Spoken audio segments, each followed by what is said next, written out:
Boa tarde. A Comissão de Turismo e Meio Ambiente decidiu encaminhar ao Ministério Público Federal denúncias sobre a situação das lagoas do Sombrio e do Caverá, localizadas no sul do estado.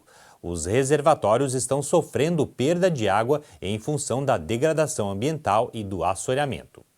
A Comissão de Turismo e Meio Ambiente da Assembleia Legislativa recebeu representantes do município de Sombrio, localizado no sul de Santa Catarina.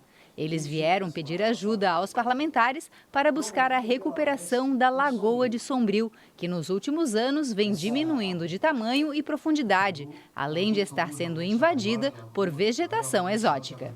Na década de 60 até 70 houve drenagens feitas pelo antigo Departamento Nacional de Obras de Saneamento do governo federal, que tornou as ligações entre as duas lagoas e a lagoa e o rio Mampituba, que faz divisa com o Rio Grande do Sul, de forma retilínea, né? Com isso, as águas tomaram mais velocidade no escoamento e de lá para cá a lagoa vem perdendo ano a ano a sua capacidade, né, de manter a lâmina de água. É uma situação muito difícil, a lagoa tem degradado rapidamente nos últimos anos.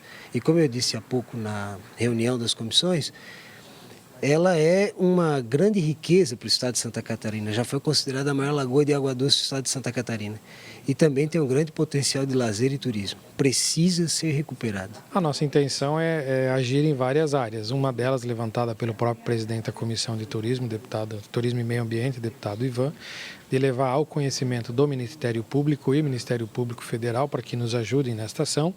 Também construir com o governo do estado uma relação com o governador, uma audiência juntamente com a Secretaria de Meio Ambiente para tentar buscar um caminho de se resolver esta situação, devolver o curso normal da água, devolver o manancial ao seu estado original e quem sabe no futuro voltar a ter ali navegação e o município ou os municípios agregarem muito num turismo ambientalmente correto e navegável da Lagoa do Sombrio.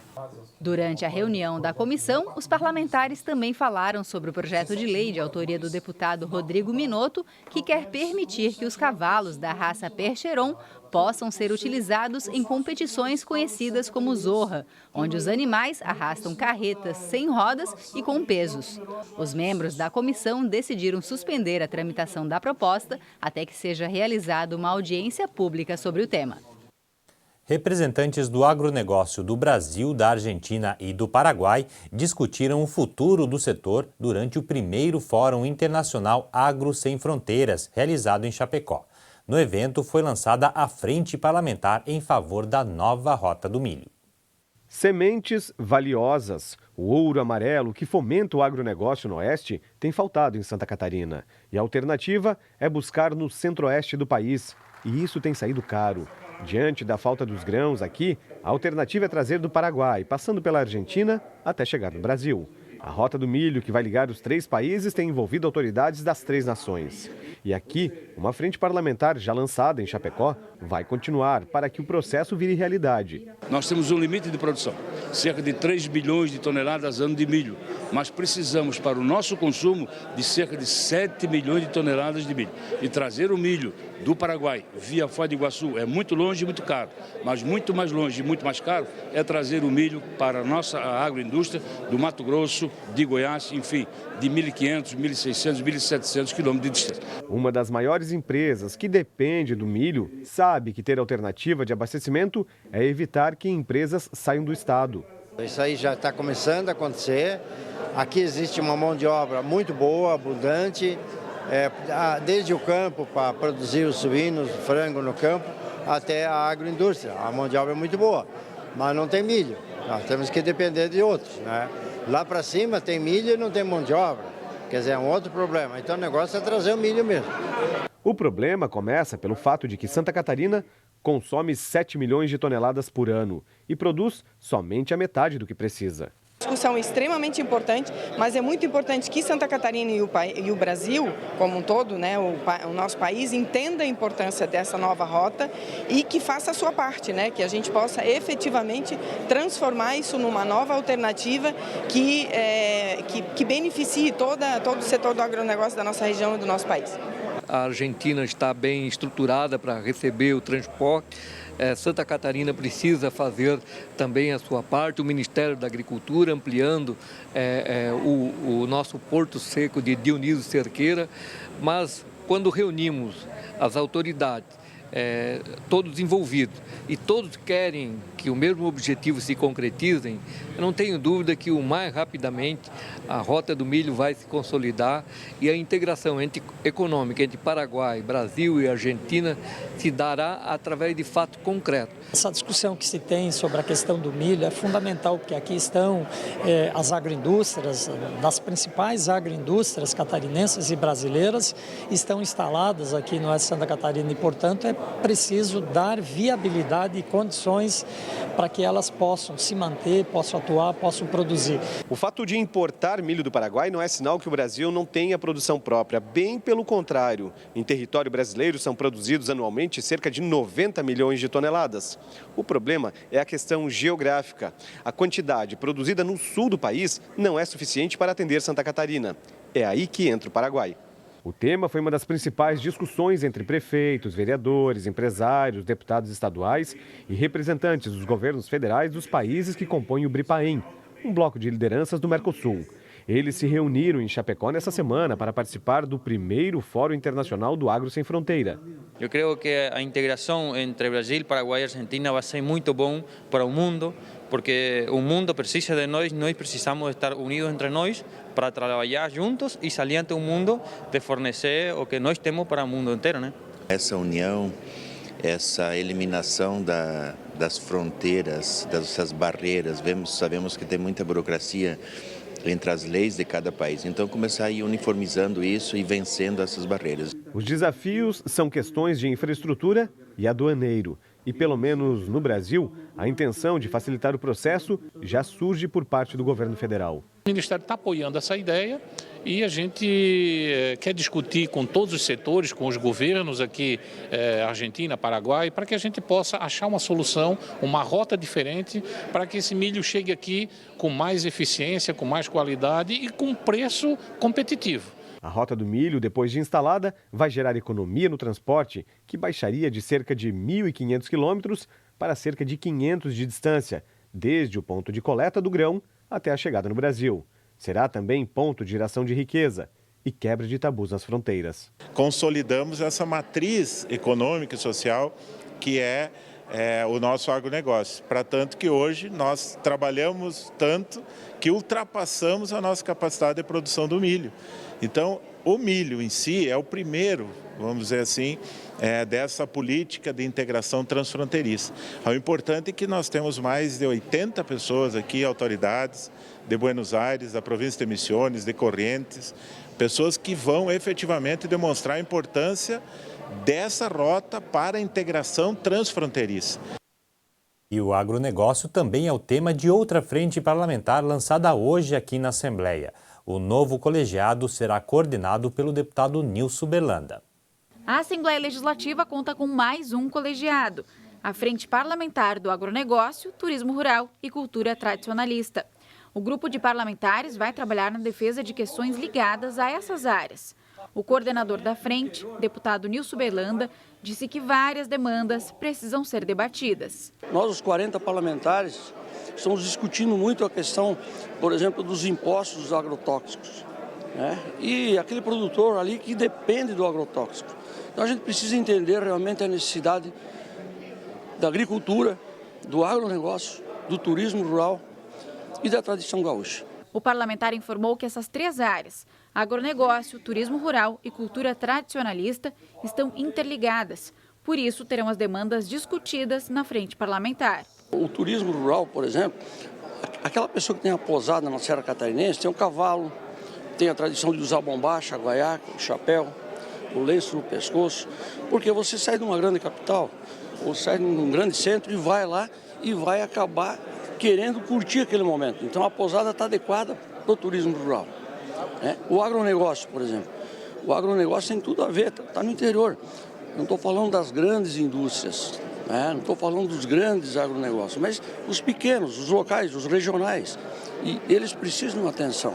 A Frente Parlamentar foi lançada em grande estilo, com apresentações da invernada artística do Grupo de Arte e Cultura Querência Açoriana.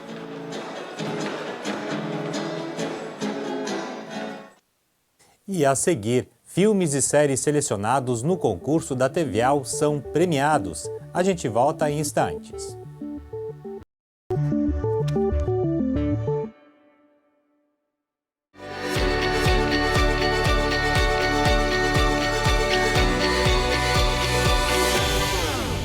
Havia um delay muito grande do que um parlamentar fazia na sua casa até chegar no ouvido do cidadão. Hoje é instantâneo. Então eu fico muito contente com o trabalho, cada vez mais profissional, cada vez mais interativo, cada vez mais trazendo conteúdo e informação de todas as TVs. Eu, como presidente da Unali, conheço a realidade do Brasil inteiro, das TVs legislativas. A de Santa Catarina é uma escola, é uma referência e eu fico muito contente, como eu disse, como jornalista e como deputado.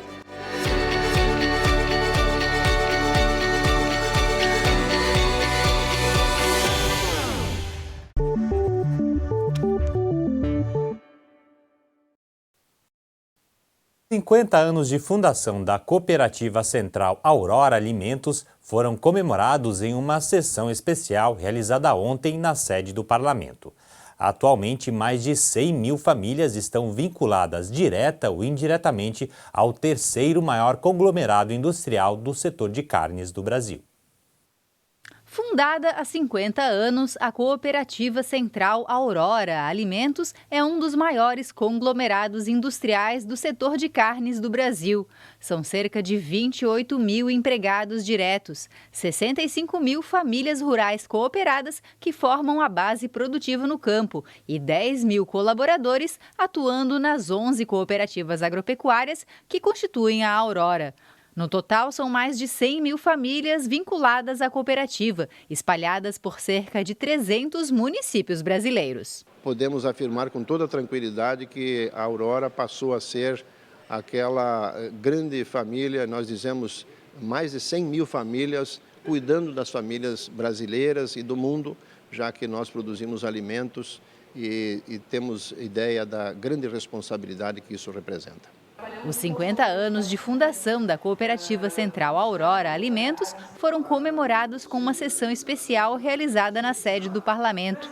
Durante a homenagem, os participantes relembraram o início do conglomerado em 1969, quando 18 homens representando 8 cooperativas do Oeste catarinense assinaram uma ata com um objetivo em comum: constituir uma cooperativa central para industrializar e comercializar a produção de suínos dos associados. Em 5 décadas, a cooperativa cresceu e hoje tem capacidade de abate de 20 mil suínos e 1 milhão de aves por dia, além do processamento diário de 1,5 milhão de litros de leite. A sessão especial, em homenagem à Cooperativa Aurora, foi proposta pelos deputados da bancada do Oeste e aprovada por unanimidade pelos demais parlamentares. A Aurora representa uma marca de Santa Catarina, uma marca consolidada pelo trabalho, pela história, pela honestidade, pelo homem que trabalha e produz. É um trabalho que precisa ser cada vez mais reconhecido, porque é um trabalho de quem tem o suor, quem tem o calo na mão e quem se dedica realmente a produzir o alimento para o nosso dia a dia. Por isso, a homenagem dos 50 anos é uma questão de justiça e também de reconhecimento. Esse modelo cooperativista é sustentado nesse eixo principal que é a Aurora, onde afiliadas estão mais 11 cooperativas em Santa Catarina, servem de exemplo a países vizinhos aqui do Brasil. um exemplo de produtividade, mas acima de tudo também de qualidade. Tanto é que Santa Catarina hoje, o nosso agronegócio é tão desenvolvido, é justamente graças a esse trabalho desenvolvido ao longo desses 50 anos, que levou oportunidade para o agricultor com técnicas, com conhecimento, para produzir e fazer com que a economia catarinense se desenvolva. Então devemos muito à Aurora, às cooperativas a ela afiliado, por essa história maravilhosa de 50 anos. E como parte das comemorações dos 20 anos da TVAL, a Assembleia fez a entrega do certificado de premiação aos selecionados no concurso de audiovisuais catarinenses. Além de receber um prêmio em dinheiro, as produções selecionadas vão conceder à TVAL o direito de exibição das produções por 2 anos. Em uma cerimônia realizada no Plenarinho, a Assembleia Legislativa, por meio da Diretoria de Comunicação Social, fez a entrega dos certificados de premiação às produtoras que tiveram trabalhos selecionados no concurso de audiovisuais catarinenses promovido pelo Parlamento. O evento fez parte das comemorações dos 20 anos da TVAL e contou com a presença do presidente da Assembleia Legislativa em exercício, deputado Mauro de Nadal.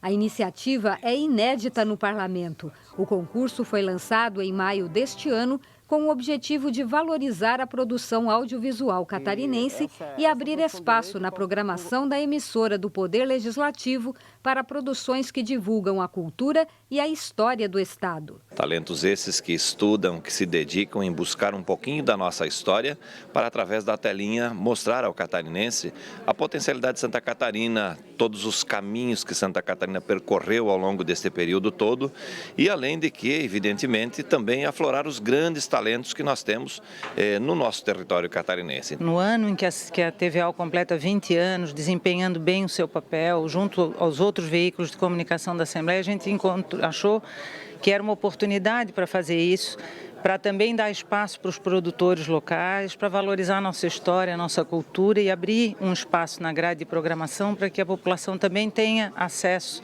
a esse tipo de conhecimento e de produção artística e cultural de Santa Catarina. Foram premiados 10 filmes documentários já concluídos, que integram o lote 1 do concurso, e também 2 filmes e 5 séries ainda em produção, que fazem parte do lote 2 e tem prazo de conclusão até o final do ano que vem. A gente vai formalizar o contrato, fazer a assinatura do contrato de licenciamento para veiculação dos materiais. Os materiais selecionados no lote 1, eles serão veiculados na emissora já a partir do ano que vem, com licença de 24 meses. Já os materiais do lote 2, que são aqueles não finalizados, eles deverão ser entregues até dezembro do ano que vem para veiculação a partir de 2021, também no prazo de 24 meses. As séries selecionadas recebem R$ 25 mil cada uma e os filmes R$ 8 mil. Os produtores dos audiovisuais premiados destacaram a importância da realização de concursos como o promovido pela Assembleia Legislativa. É uma coisa muito importante, porque a gente no interior, a gente está em Chapecó, a gente faz os filmes e a gente procura levar, a gente já exibiu o filme em igreja, em cancha de bocha, em CTG. Então hoje levar os filmes para a TV, a gente já teve outros parceiros como a Cine Brasil TV, como a TV Senado, né, para exibir os filmes, mas hoje aqui no estado é a primeira vez que isso acontece. Ter uma janela aqui no estado para mostrar o resultado do nosso trabalho, da nossa realização audiovisual, é a gente tomar conhecimento da importância do audiovisual culturalmente, para você compreender o estado, para você compreender suas questões, para você compreender seus conflitos e para você compreender também a sua arte, a arte que está dentro da realização audiovisual, né? A seleção das obras foi feita por uma comissão avaliadora formada pela coordenadora da TVAL, a jornalista Gisele Dalpiaz, pela professora doutora Aglair Bernardo, ex-coordenadora do curso de graduação em cinema da UFSC, e pela professora doutora Mara Lúcia Sala, coordenadora do curso de graduação em cinema da Unisul. As duas professoras fizeram a seleção dos trabalhos de forma voluntária e foram homenageadas pelo Parlamento. Elas destacaram a importância do concurso e a qualidade das produções premiadas. Os trabalhos tinham muita qualidade e deu uma visão para a gente muito interessante da produção do estado de Santa Catarina. Até o fato de eu estar mais envolvida com produções locais aqui da ilha, da universidade, enfim. E quando a gente vai perceber, Santa Catarina está fervendo de produções interessantes. Mais um espaço, mais uma vitrine que dá visibilidade às produções de Santa Catarina para os catarinenses. Como eu atuo na área de formação também, ter esta continuidade que fecha o ciclo, né? A gente produz muito e se vê muito pouco. Então, a importância disso é a representatividade do cinema catarinense para os catarinenses. E falando em premiação, a Rádio AL foi uma das vencedoras da 9ª edição do Prêmio ACIF de Jornalismo. A reportagem feita pelo jornalista Rony Ramos sobre os cervejeiros caseiros que movimentam o mercado de bebida em Santa Catarina venceu na categoria Rádio Jornalismo. A entrega do prêmio foi realizada na noite de ontem em Florianópolis. E o Jornal do Parlamento termina aqui. Mais notícias você confere às 6h45 no TVA Notícias. Uma boa tarde para você e até amanhã.